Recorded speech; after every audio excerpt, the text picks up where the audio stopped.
Hello అండి. Welcome to my channel. ఈరోజైతే ఎంతో టేస్టీగా ఉండే, జ్యూసీగా ఉండే చికెన్ బిర్యానీ ఎలా చేసుకోవాలో చూసేద్దాం. దీనికోసం అయితే ముందుగా మనం బిర్యానీ మసాలాలు, సాజీరా, లవంగాలు, చెక్క, ఇలాచి అన్ని మసాలాలు తీసుకొని మిక్సీలో వేసుకోవాలి. మిక్సీ గిన్నెలో వేసేసుకొని ఇందులో కొంచెం ఒక 5, 6 జీడిపప్పులు కూడా తీసుకొని వేసుకోవాలి. ఇవన్నీ కలిసి ఒక ఫైన్ పౌడర్ లాగా చేసుకొని పక్కన పెట్టుకోవాలి.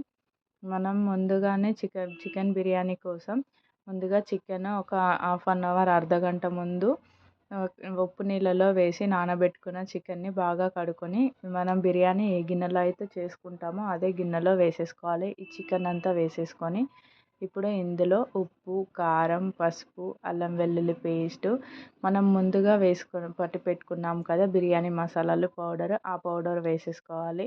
అలాగే కొంచెం కొత్తిమీర, పుదీనా, బిర్యానీ ఆకు, అలాగే పెరుగు కొద్దిగా ఎక్కువనే తీసుకోవాలి. తర్వాత లెమన్ జ్యూస్ వేసుకోవాలి. నిమ్మకాయ రసం అనేది ఒక 2 నిమ్మకాయలు అయితే సరిపోతుంది.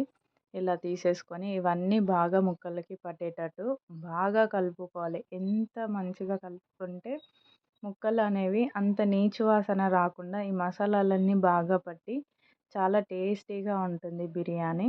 మీరు కనుక ఇలా చేస్తే చాలా బాగుంటుంది. ఇలా కలిపేసి పక్కన పెట్టుకున్న తర్వాత మనం ఇందులోకి ఫ్రైడ్ ఆనియన్ కోసం ఆయిల్ వేసేసుకొని ఆనియన్స్ వేసుకొని ఆనియన్ ఈ కలర్లోకి రాగానే కొద్దిగా పక్కకు పెట్టేసుకొని ఇలా మొత్తం ఆయిల్తో సహా ఆనియన్స్ ఈ చికెన్ పైన వేసేసుకోవాలి. కొద్దిగా బిర్యానీ మసాలా కూడా వేసుకోవాలి. వేసేసుకొని బాగా కలుపుకొని ఈ ఆయిల్ అంతా ముక్కల్లో బాగా కలిసేటట్టు కలిపేసుకొని పక్కన పెట్టుకోవాలి.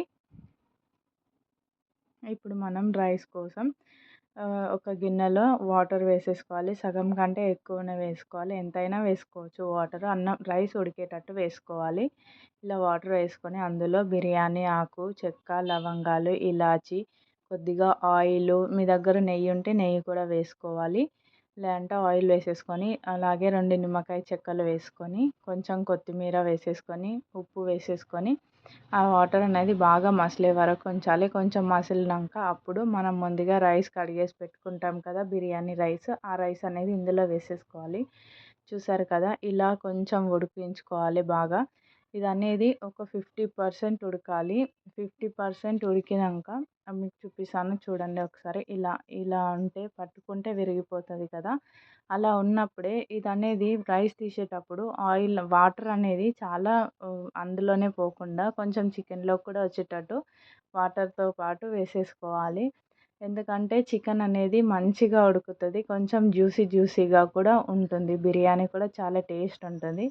చూస్తున్నారు కదా, నేనైతే ఇలా వాటర్ అయితే వేసేసుకుంటాను. ఒక గ్లాస్ ఆఫ్ వాటర్ వరకు వేసేస్తాను ఈ చికెన్లో.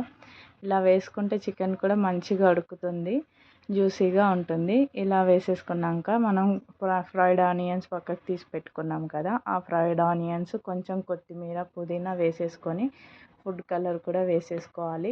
ఇలా ఒక లేయర్ అయిపోయాక మళ్ళీ నెక్స్ట్ మనం ఒక 80% ఉడికించుకోవాలి. ఈ రైస్ 80% ఉడికింది అని మీకు అనిపిస్తే అప్పుడు ఈ రైస్ తీసేసి ఈ లేయర్ వేసేసుకోవాలి. ఈ లేయర్ వేసేసుకున్నాక దీంట్లో వాటర్ ఉండకుండా వేసుకోవాలి. మొత్తం వాటర్ తీసేసి మొత్తం రైస్ కంప్లీట్ రైస్ ఎంత ఉందో అంత రైస్ మొత్తం ఇందులో వేసేసుకోవాలి.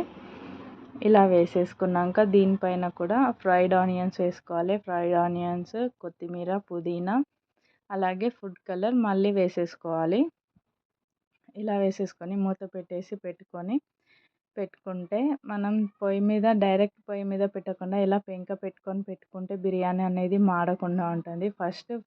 ఫస్ట్ 10 మినిట్స్ హై ఫ్లేమ్లో పెట్టాలి. తర్వాత 10 మినిట్స్ మీడియం ఫ్లేమ్లో పెట్టాలి. తర్వాత 10 మినిట్స్ లో ఫ్లేమ్లో పెట్టాలి. ఇలా చూసారు కదా ఎంత బాగా వచ్చిందో బిర్యానీ. మీరే చూడండి, చూపిస్తాను.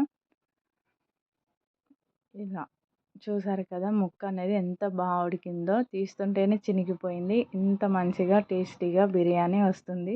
మీరు కూడా ట్రై చేసి ఎలా వచ్చిందో చెప్పండి. Like and subscribe my channel. Thank you for watching my video.